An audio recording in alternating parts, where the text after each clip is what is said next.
Hi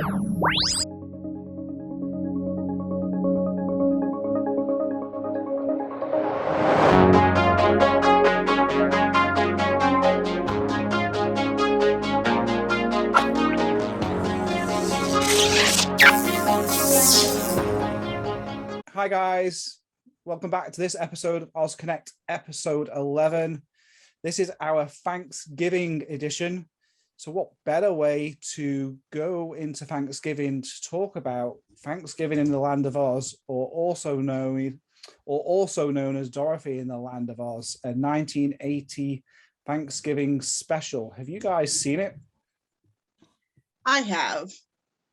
Ooh, And it's I have not. Did you see it at the time, Erica?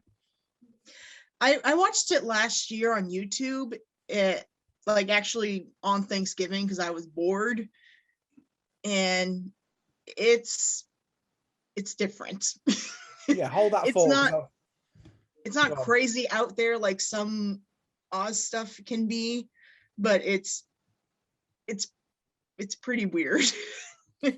Yeah, I'll give a bit of an overview in a moment. Mr. Chase, have you seen Dorothy in the Land of Oz, or known as Thanksgiving in the Land of Oz? Not yet. I recently just learned about it, and I've read a little bit of information about it. There's a lot to unpack, but I think for Thanksgiving, this is going to be a new tradition that I'll start in my household. I'll just watch this little Thanksgiving film. So Cool. So yeah, Dorothy in the Land of Oz was originally broadcast as Thanksgiving in the Land of Oz and is a 1980s Thanksgiving special. It has its own original story, but features many characters and elements featured in the original Oz book series, with elements from Ozma of Oz and the Emerald City of Oz. It was changed from Thanksgiving, so there were Thanksgiving references removed from it on later release, so that it could be utilized, outside of the holiday period. It has a very tenuous link to Thanksgiving, really, which is generally around a mince pie and a Thanksgiving dinner. Most of its elements are from Ozma of Oz, but it's only short, maybe half an hour long. Mhm. The original description on the VHS was, here's a delightful animated musical based upon the ever popular story of the Wizard of Oz. Sid Caesar stars in 3 roles as the wizard, the narrator, and UN Crust, a living, talking mince pie who speaks with a different accent every time he utters a phrase. Yes, so a mince pie is one of the key characters to this story. It's such a weird concept. It's like, what were they smoking to come up with that? Yeah, it's so. And like, he's not even like very animated, so to speak. He has to be carried around and stuff to, it's. Yeah, he's just a pie. He's a talking pie. Yeah, I don't know how they came up with it. It was, it was great that they decided to do kind of an Ozma of Oz story, so we got a follow-up to the Wizard of Oz. It's very short, almost a little tiny bit of Ozma of Oz. Dorothy returns, but there's no Bellina. There is TikTok, and there is Tyrone the Terrible Toy Tinker, who is really the Gnome King, but is changed to the Terrible Toy Tinker in this version. We do get the Hungry Tiger, which is rare in a lot of Oz media. I guess it would at least be historical in Oz, in that this is probably the first animation of the 80s period where we start to get more Oz, because the books are starting to fall out of copyright. So it should at least be marked for that. Yeah. Oh, and don't forget Jack Pumpkinhead's in it too. Yeah, Jack Pumpkinhead is in it. We do get to see Ozma is in it, although she's not really introduced other than just being Ozma and there as the princess. We do see the Scarecrow, the Tin Woodman, and the Cowardly Lion, but it's all kind of at the end. Yeah, it's like it's cameo appearances at the most. They don't even have any speaking lines. Yeah, so I guess so. Basically, Dorothy wakes up from a dream about Oz, and Aunt Em and Uncle Henry are preparing a final Thanksgiving feast before they leave for their retirement home because they owe too much money to the bank, and will have Dorothy live with her cousins. So really, they're just getting rid of Dorothy because they want to have some peace and quiet at the retirement home, effectively. Yeah, we're sick of you. Go away. Yeah. Aunt Em then places a mince pie onto the windowsill and a pair of hands swipes them, and Dorothy, along with Toto, chase after the thief, who runs into a tent, only to find out it is the wizard, and he explains to her that after leaving Oz, he continued as a balloonist and shows her a giant green turkey balloon, which later is known as the Great Green Gobbler, which we'll get to that. However, the balloon slips through the wizard's hands and its mouth grabs the mince pie as Dorothy and Toto clutch on to sing and are taken off to the land of Oz. So at least it follows up on the wizard's story, so kind of connects in a little bit with Dorothy and the Wizard of Oz. Because we know that now he's a homeless balloonist. Yeah. Who steals pies, which steals people's mince pies. Yeah. Upon arriving, she meets Jack Pumpkinhead, who tells her that Tyrone the Terrible Toy Tinker, who is building an army of large toys that he will bring to life using the powder of life as to take over the Emerald City. As Tyrone is hiding in the bushes, he steals a large jar of the powder from Jack Pumpkinhead and uses this on the turkey balloon, which he brings to life and names it the Green Gobbler of Oz. Yeah, the Green Gobbler thing is just kind of really out there. And there was later a book that was written that kind of tied in with this, and I think it was referred to. This whole movie is out there. Yeah, the Green Gobbler of Oz. We have little elements of the Marvelous Land of Oz with Jack and the Powder of Life, but that's about as far as it goes. So a bit of powder then accidentally falls onto the mince pie, bringing it to life. They decide to confront Tyrone in his castle, but to get there, they have to go through a dark cave, which is the home of the Hungry Tiger and a rundown TikTok whom Dorothy winds up. They get to the castle, and Dorothy tells Tyrone she's not afraid of him, which has him explain his story of being a toy maker. As you can see, there's kind of some relation to the original story where she meets a manufactured man, a man made of metal, and an animal, and a wild animal. So yeah, very much. So they're also trying to play off of, some familiarity with the original story. Yeah, definitely. Sorry. She then convinces and then going to a castle with an evil villain. At least they kind of give her different characters and they don't just drag out the Tin Man, the Scarecrow, and the Cowardly Lion like other media tends to do. They do move the story along, even if it's a bare bones story. After she convinces them not to use the Powder of Life for evil because his toys could be given around for Christmas time, he agrees he agrees, but then Jack, the Pie, Hungry Tiger, and TikTok make it up to the top and still think that Tyrone is evil. He explains he has become good. As he does, the jar of the Powder of Life falls off and into a mountain, which is an extinct volcano, and brings it to life, which erupts, as you do. Right before it does, Tyrone calls the Green Gobbler, and they all hop on to safety. I've no idea why they decided to bring a volcano to life. I guess it was just to get in the Green Gobbler and fly away. Again, it's a bit out there. In the Emerald City, they meet Ozma, who thanks Dorothy and her friends for saving the day, explaining that if she wanted to go back to Kansas, she would be away from her new friends, so she uses her magic to bring her Kansas home to Oz with Aunt Em and Uncle Henry and the wizard in it, who is hiding in a chimney, as they all have a Thanksgiving feast. And because he's a homeless creep, so basically, yeah, he's a bit of the Shaggy Man. He's a bit of a vagabond for the sound of it. And the link to the Emerald City of Oz is bringing Dorothy and her Aunt Em and Uncle Henry to live in Oz who they might have been secretly really annoyed if they were hoping to have some peace and quiet in their retirement home, but you never really know. That is it. It's a pretty out there story. Yeah, you certainly need to see it, Mr. Chase, just so we can get your reaction at some point. It's not awful. It's just a bit of fun. Half an hour afternoon cartoon for Thanksgiving. It is on YouTube. I will post a link down below. People can watch that themselves. I do tend to watch it round about Thanksgiving, even though we do not celebrate Thanksgiving in the UK. I still kind of like to watch it from that perspective.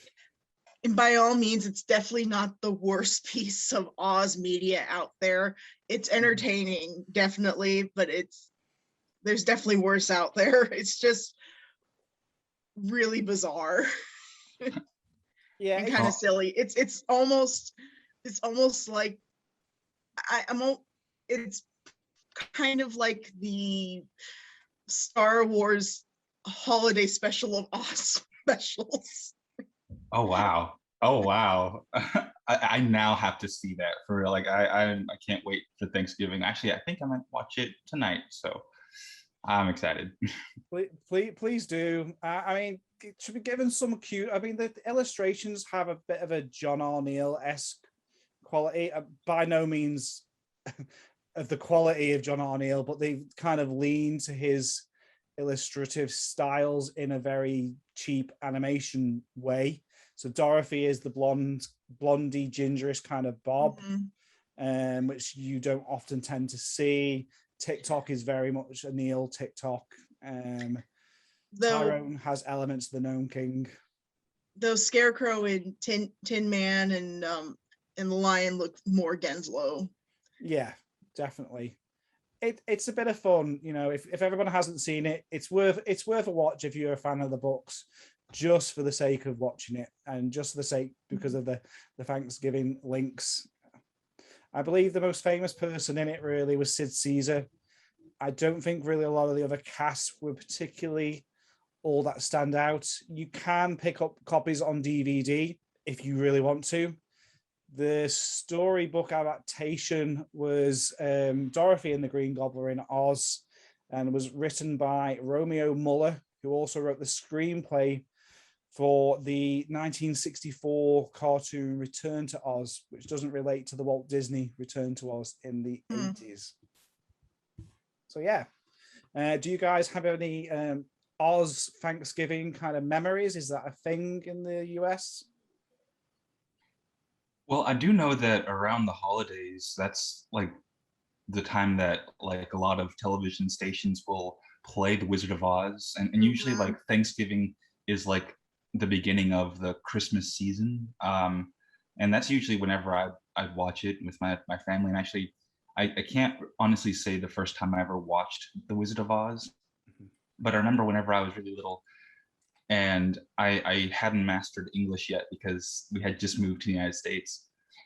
But I remember I was just so like fascinated with this movie, especially because like, you know, this girl goes to this beautiful, colorful world. And then there's like this, even the evil character was like colorful. I mean, the green skinned woman is amazing. But yeah, like the holidays and The Wizard of Oz just like kind of go hand in hand here. Yeah, I did totally get that. Erica, do you have any Thanksgiving Oz memories? Not that go hand in hand.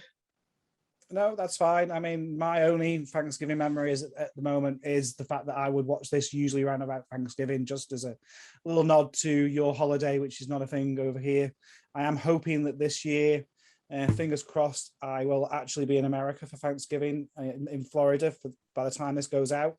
So, and I will be having my first Thanksgiving dinner in an American household. So we'll see, but yeah, it's looking good.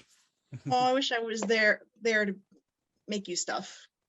Yay, well, we'll definitely, there'll be other times for sure. This was a bit last minute with us going over with the borders reopening, but I'm really looking forward to it. Yeah, well, at least you get to finally spend time in the place you guys got. Yeah, bit of Disney Vacation Club, which is a whole other thing outside of Oz for me. What have you guys got any plans for Thanksgiving? small dinner at home with my family, same as every year. Cool. Do you have any particular standout pieces of food for Thanksgiving? Do you have a couple of dishes that are your favorite? Stuffing and rolls. I love those. Anything with bread in. This will be my last major meal before my surgery. So cool. Because after this, I won't be able to eat a lot. I'm sure you still be able to have a little bit. You're just going to restrain your appetite a little bit. Mr. Chase, yeah, there will be certain things I won't be able to eat. Mr. Chase, what about you? Well, this year I'm going to be going home for Thanksgiving, which I haven't done in a really long time. It'll be a nice long day car ride home, but the company's good, and I'll have everyone that I need there. So and plus this time of year, driving through all of those changing leaves and the atmosphere is nice and crisp. It's not too hot. It's just wonderful. I can't wait. Oh, and as far as dishes go, one thing that I love are pies, like pecan pie, cranberry apple pie, peach pie, and you pie it. I love it. And you're missing pumpkin pie. That's the best one. Oh yeah, that is true. I mean, pumpkin pie is just delightful. But one thing that I'm gonna try to do this year is a pie that is a two-tier pie. So at the bottom it'll have cranberries in a level, and then the secondary level is going to be apple slices, like stacked up on like shingles all the way up. And so it'll be it'll be two different flavors, but all the same pie. I've never heard of such a thing. That's really interesting. America's Test Kitchen, or was it Cooks Illustrated? One of those are owned by the same they're company. Both the same company. Yeah. Oh, cool. My mom loves those shows. Me too. I look forward to hearing how that does turn out. Quick question, actually. Given the mince pie referencing Thanksgiving in the land of Oz, is mince pie even a thing at Thanksgiving over there? It's more of a Christmas thing over here. I know it is a thing, but I've never really heard of it at Thanksgiving. Have you?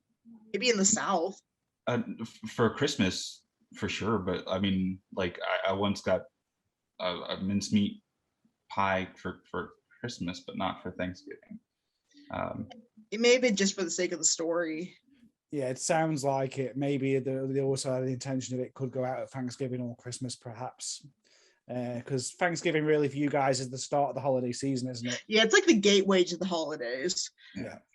Like the start of the season, and then there's Black Friday, and and then all of December is basically, well, for me, it's all of December is Christmas time, but that can mean anything for anybody else because not everybody celebrates Christmas. So yeah, cool.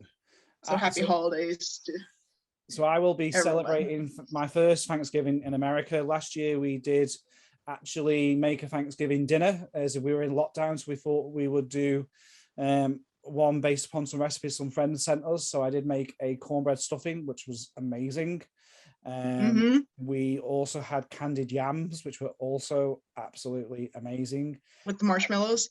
It wasn't with marshmallows, no, it was with like a demerara sugar. But you're supposed to put marshmallows on top. I heard that, but then I believe different houses do it differently. So that one was not with marshmallows. And then it was like a green bean casserole kind of. Oh yeah. Yes. I don't like them, but that's just, I don't know. I'm in the minority. It was kind of like you use mushroom soup as a base. It actually was far nicer than I was expecting. So, but this year, no pressure for my friends. That me and my husband and a couple of friends from over here are having our first Thanksgiving dinner with some other friends and family who are putting on their Thanksgiving in their home. So no pressure on our first ever Thanksgiving in the US. Just a quick update on progress with OzCon. So next year's theme for OzCon is Royal Historians of Oz. So we're going to be covering the Oz series through the eyes of each of the royal historians and beyond, and we will be back in person next July. So it's been 2 years, nearly 3 years by that point, that we have not been together. So we are making plans for that to happen. I'm really excited because I've missed seeing all of you in person, not just Erica and Mr. Chase, but everybody else who's normally at OzCon. It's been great to be virtual, but it's not the same as being in person. Oh yeah. And, you know, just when we get crazy drunk with each other, as well as all the other stories that we tend to get. The different presentations and the dealer's room, all of that will be back. Yay. I'm so excited. And I get to dress up. Yes. What do you, have you, any spoilers or any hints to what you might be dressing up as? Well, I've really been getting into comfort or like flowy clothing, and so togas are like my go-to like off-day thing I like to wear around the house. And I've noticed. Yeah. I noticed on your reels. Oh yeah. And so I think I'm going to get my male version of Dorothy toga ready. I've got some ruby sandals that I'm working on, Roman sandals, and so there'll be that, and then I'm pretty sure I'll try to at least pay homage to the Scarecrow, Tin Man, and the Lion in toga form as well. So toga, toga, toga, toga. It certainly sounds like it's going to be very eye-catching. Oh yeah, and you know, it's California in July. It's hot. Oh yeah. And you know, the times I've worn outfits and like suits and costumes, like it's really warm. Yeah. So togas are where it's at.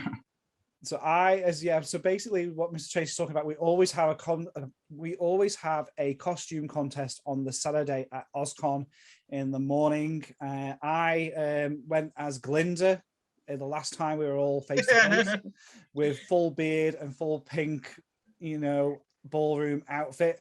And I had balloon boobies. And balloon boobies.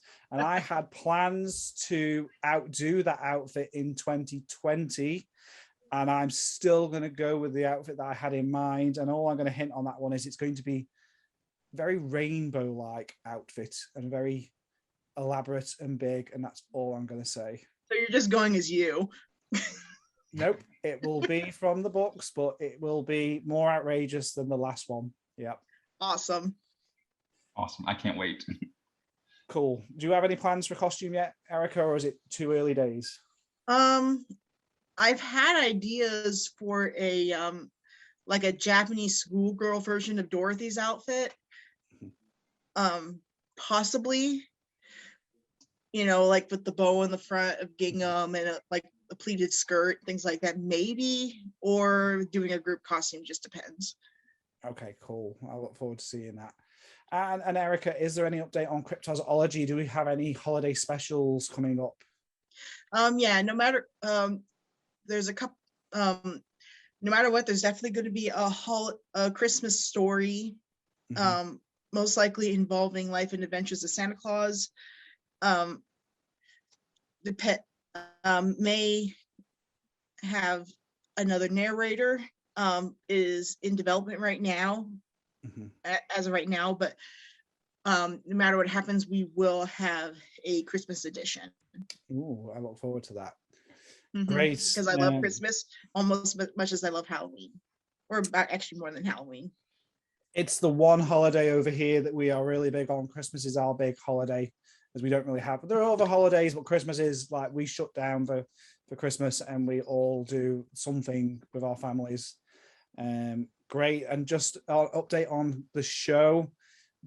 We should be more almost weekly now, so there will be a couple of more episodes with in OzCon, so OzConnect in conversation, one with Justine Peavy of the wonderful recap of Oz, who's now in season 2. That's really, really exciting, guys. If you haven't seen it, has a great talk with John Fricke.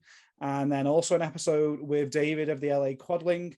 David is hoping to come on with us on a few future episodes, co-hosting as well. So that will be in the new year. So yeah, thanks for being here, guys. And I guess it's a happy Thanksgiving for everybody.